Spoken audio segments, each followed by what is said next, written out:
है, इसके बारे में अगर हम डिस्कस करें, सबको पता है कि ये क्या है। इसको कोलोस्टमी बैग कहते हैं। कोलोस्टमी बैग क्यों लगाया जाता है? कोलन में अगर हम छेद बना दें तो उसको कहा जाएगा, कोलन में ऑस्टोम बना दिया, ऑस्टमी मतलब छेद। ट्रैकिया में छेद बना दें तो ट्रैकियोस्टमी कह देते हैं, कोलन में छेद बना दें तो कोलोस्टमी कह देते हैं। तो ऑस्टोम बना दिया। ऑस्टोम बनाने की ज़रूरत क्यों पड़ती है?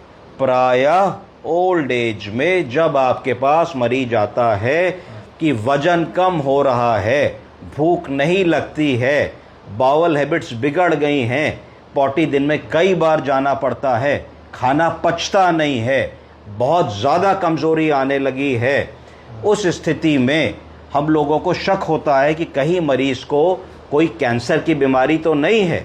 उसमें कौन सी जांच कराते हैं? अल्ट्रासाउंड करा के देखते हैं पेट का, सीटी करा के देखते हैं पेट का, और कोलन में कोलोनोस्कोपी करा के देखते हैं।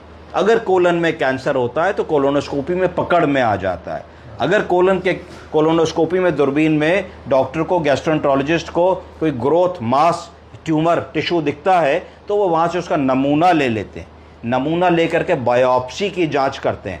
बायोप्सी की जांच में पुष्टि होती है कि वो जो मांस का टुकड़ा अंदर है, बदगोश्त, वो कैंसरस है कि कैंसरस नहीं है। प्रायः आंत के अंदर जो कैंसर पाया जाता है उसमें एडिनोकार्सिनोमा ऑफ द कोलन सबसे कॉमन कैंसर है।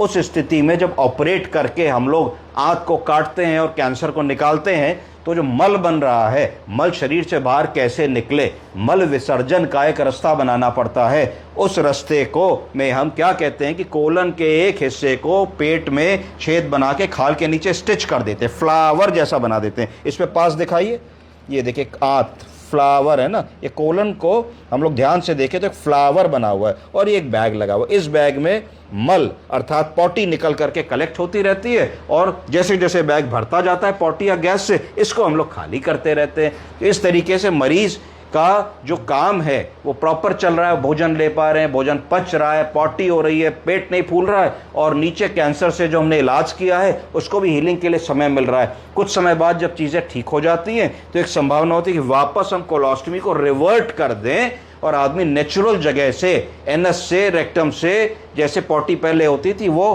पॉटी उसको प्रॉपरली होने लगे।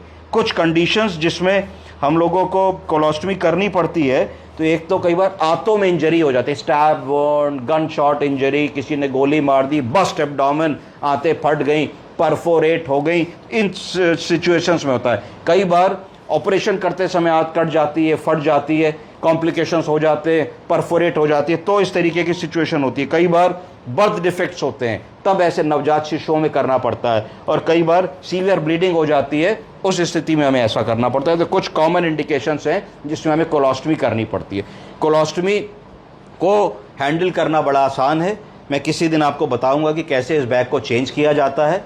और कभी भी कोलोस्टमी के मरीज से हम लोगों को परहेज़ नहीं करना चाहिए, हमको उसको ये फील नहीं कराना चाहिए कि भाई ये क्या है, कैसे है, क्योंकि एक नॉर्मल प्रक्रिया है और परिस्थिति के कारण ऐसा हो रहा है, जो कि कुछ दिनों में रिवर्ट हो जाएगी और मरीज फिर नॉर्मली सेटल हो जाएगा। होप आपको कोलोस्टमी समझ में आई होगी। धन्यवाद।